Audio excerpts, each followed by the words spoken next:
Sekarang kan banyak orang jadi dokter, setelah itu prakteknya susah, ya nggak dapat uang. Tapi untuk hidup sengsara sebagai dokter itu nggak boleh.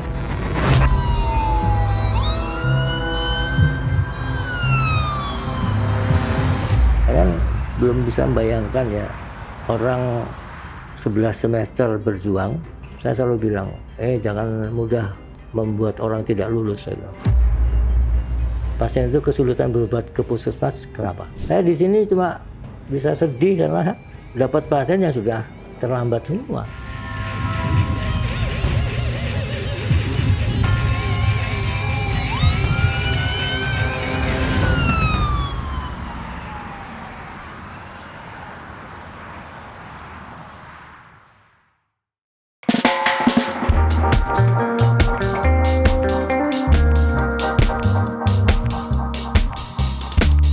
Halo semuanya, kali ini aku berkesempatan untuk ngobrol-ngobrol sama Dr. Endro. Dr. Endro ini adalah seorang dokter di bidang bedah saraf gitu. Halo dokter, Halo. Apa kabarnya dokter? Assalamualaikum. Waalaikumsalam.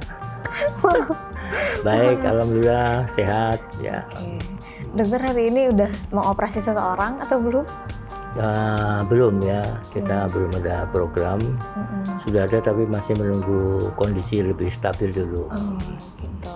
Dokter ini kan udah lama di bidang bedah saraf ya dok ya. Dari awal itu kenapa sih dok memilih untuk menjadi dokter? Saya juga dari keluarga dokter. Jadi ayah saya itu dokter dan tentara ya. Di Magelang kami hidup di keluarga TNI Angkatan Darat, di Rumah Sakit Tentara Magelang, Rumah Sakit Umum Magelang. Nah di situ sejak SMP itu kami sangat terinspirasi oleh kehidupan ayah sebagai ahli bedah ya. Kalau malam-malam saya diminta nganter ayah untuk operasi, karena waktu itu saya sudah bisa nyetir, saya nganter, saya lihat operasinya. Jadi makin lama makin tertarik ya. Sehingga waktu lulus SMA udah nggak ada pilihan lain, saya masuk kedokteran dan untuk jadi ahli bedah. Kenapa memilihnya tuh bedah syaraf dok? Sedangkan bedah syaraf itu sekolahnya lama juga gitu Ya, kan? betul. Jadi setelah masuk bedah, saya juga mikir-mikir ini apa yang paling cocok ya. Banyak yang bisa kita tolong, baik mengenai nyawa maupun mengenai kualitas hidup ya, yang sangat lebih spesifik dibanding bedah-bedah yang lain ya. Karena otak adalah benar-benar mengatur seluruh sistem kehidupan kita ya. Baik.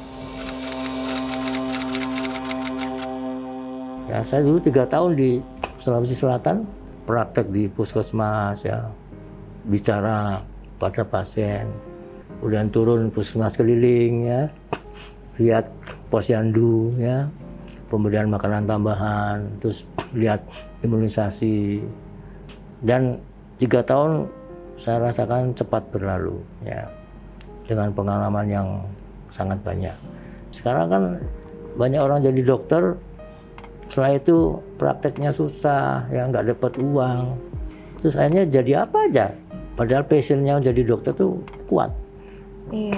Tapi untuk hidup sengsara sebagai dokter itu nggak boleh, bukan harapannya mereka. Ya sudah, pupus itu passionnya, karena dia nggak survive sebagai dokter. Ya jadi tugas pemerintah itu ya pakai dua asas itu, layak ya, untuk siapapun layak ya, dan kedua adil. Untuk siapapun adil. Kalau dokter umum ya layak lah, dapat berapa juta di puskesmas ya, saya hidup layak, mungkin sudah punya istri, punya anak ya, anak-anak balita situ hidup dengan cukup layak ya. Tapi dia punya harapan nanti habis ini saya lanjut karir saya spesialisasi.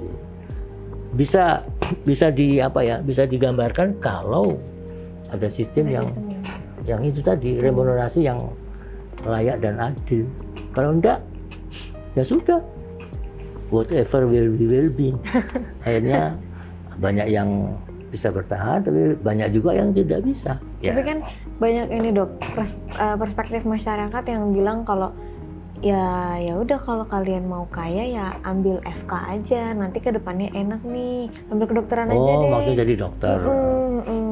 Ya kenyataannya enggak dong. Nah itulah yang saya sampaikan di sini. Mudah-mudahan nanti bisa sampai lah ke para petinggi ya, terutama di kementerian yang mengurus kesehatan rakyat ya. Jadi semua itu ada effort yang enggak instan. Dokter itu tidak bisa berjalan sendiri. Ada nakes yang lain. Iya, betul. Tenaga kesehatan yang lain yang harus juga mendapat remunerasi yang adil dan layak ya. Asal semuanya berpikiran untuk keselamatan pasien, masyarakat akan mendapat keselamatan untuk bidang kesehatan.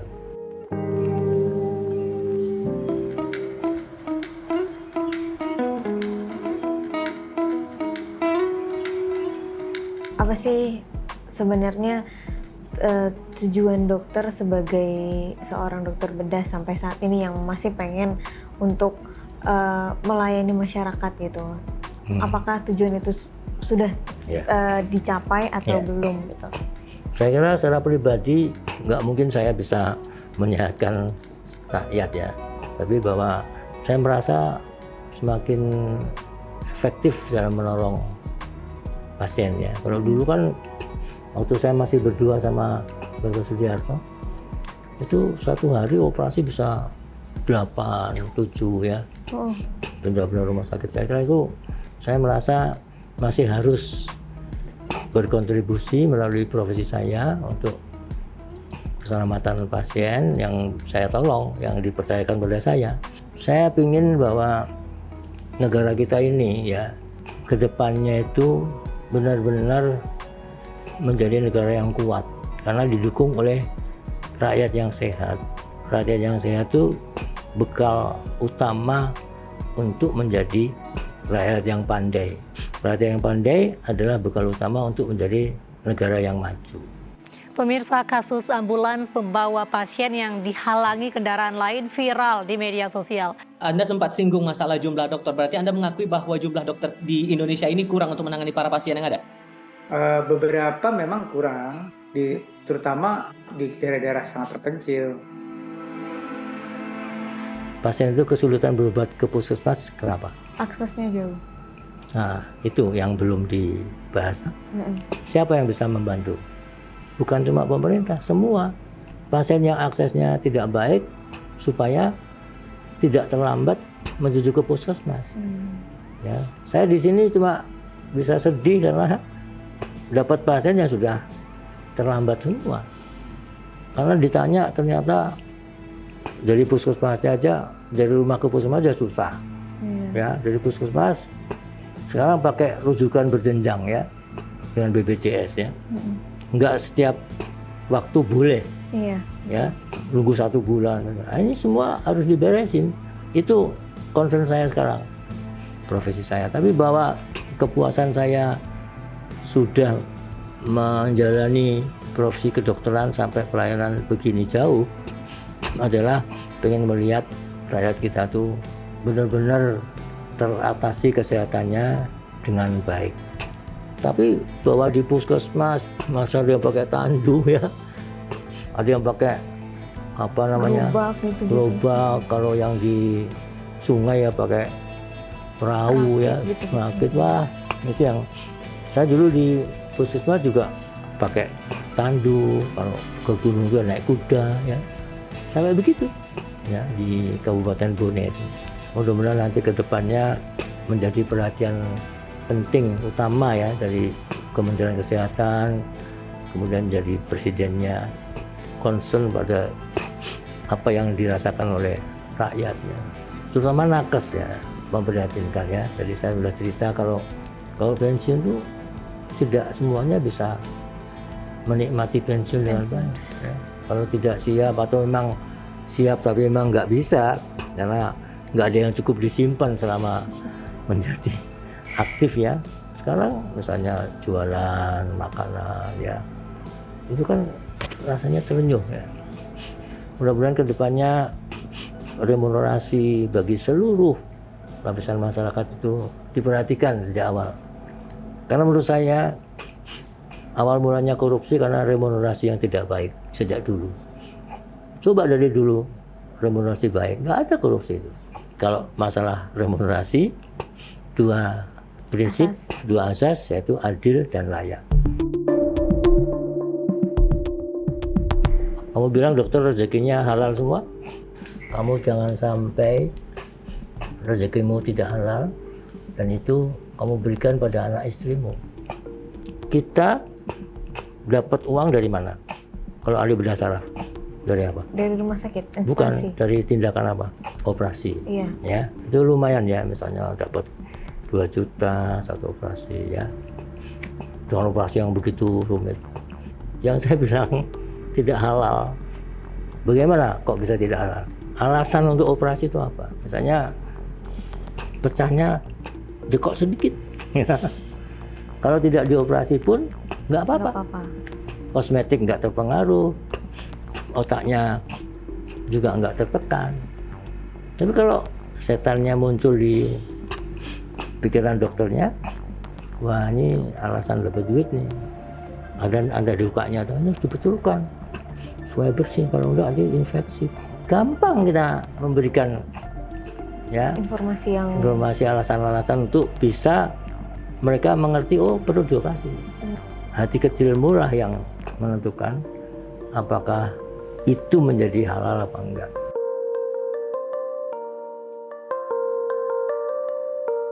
Udah hampir 34 tahun menjadi dokter bedah saraf.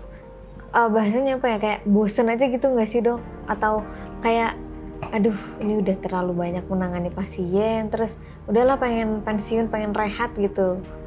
Pernah ada kepikiran momen seperti itu nggak sih dok? Ya saya kira semua profesi ada rasa jenuh ya, ya selalu.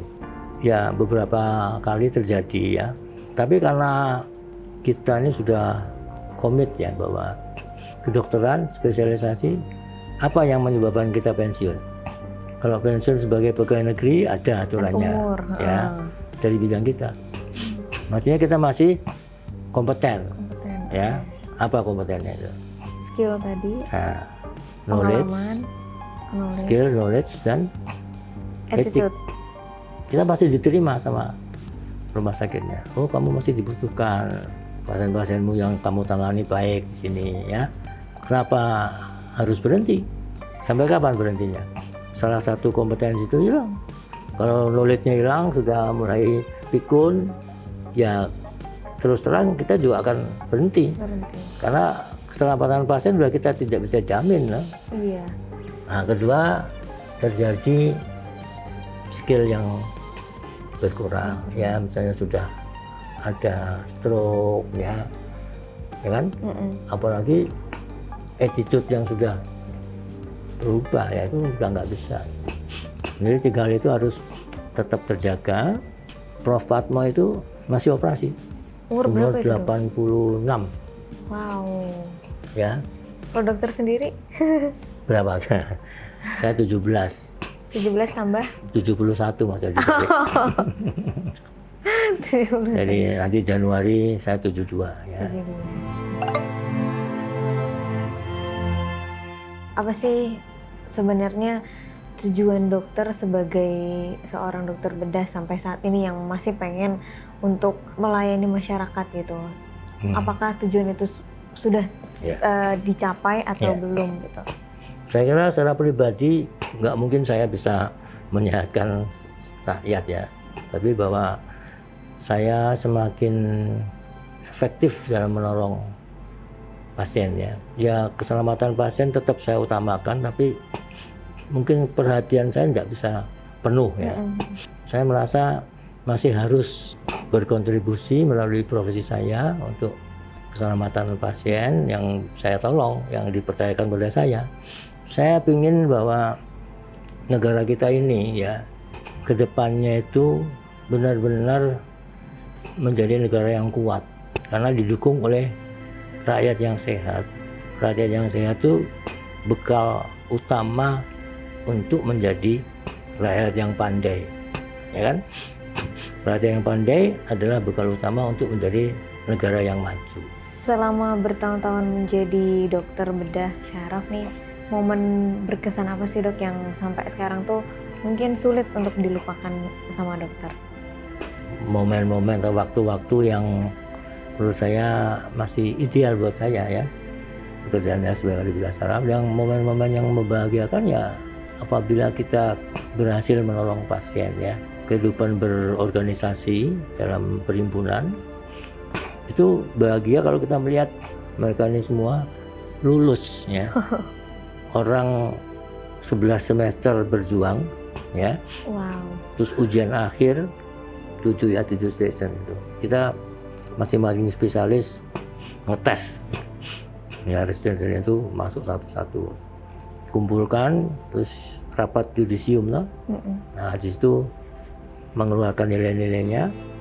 Karena kebetulan saya waktu itu ya jadi presiden dan masih didengarkan sebagai dewan guru ya. Saya selalu bilang, jangan mudah membuat orang tidak lulus. Loh kenapa dok? Loh kita ini nguji kan cuma 2 hari, sedangkan dia sekolah 11 semester. Ya, apa kita bisa nguji semua kapasitas kemampuan dia dalam 2 hari? Nah, tapi begini-begini. Ya sudah, tanyakan sama gurunya. Apa yang dalam benak saya? Kenapa saya sampai berjuang segitu banyak? Perjuangan 11 semester itu nggak mudah sih dok. Jadi ketika hanya diuji dengan 2 hari, kita nggak tahu kondisi dia gimana. Siapa tahu tegang atau panik dan lain-lain, akhirnya merusak semua persiapan yang sudah dia lakukan. Betul, ya seperti itu ya. Jadi kita jadi bahagia karena kita panggil semuanya. Dinyatakan lulus, wah ada yang sampai sujud syukur, ada yang wah nangis ya. Ya itulah salah satu kebahagiaan ya. Dan yang kedua, saya tidak bisa membayangkan ya, kalau misalnya dari 25 yang diuji, 1 nggak lulus, terus tidak ikut dipanggil dalam yudisium, bagaimana dia menghadapi keluarganya. Kalau memang benar-benar nggak lulus, nggak bagus, kenapa institusi itu sudah mengirim untuk ujian? Iya, betul. Ya, itu pasti sudah ada.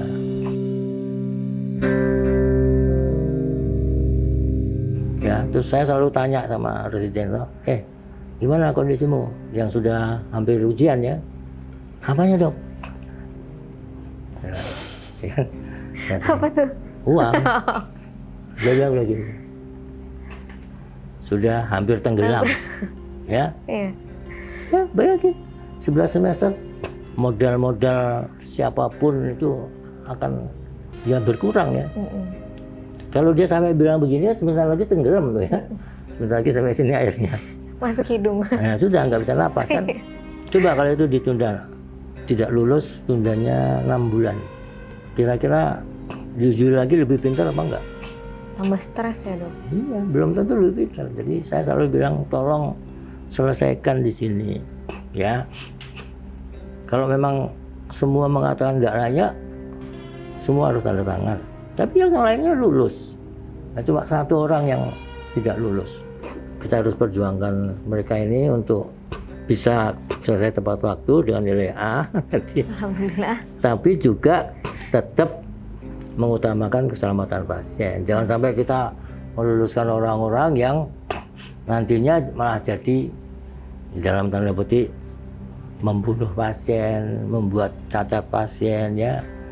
Ya sejauh di sini sudah cukup dikasih ilmu, dikasih operasi-operasi, kasih bekal-bekal etik. Ya bismillah lepaskan. Itu kebahagiaan saya.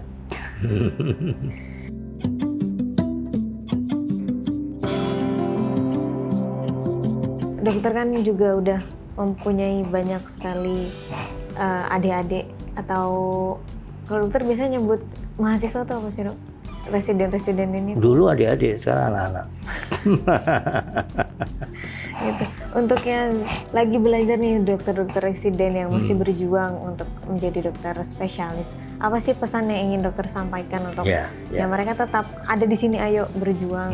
Ya mungkin ya saya selalu sampaikan bahwa Anda sudah memilih suatu profesi ya.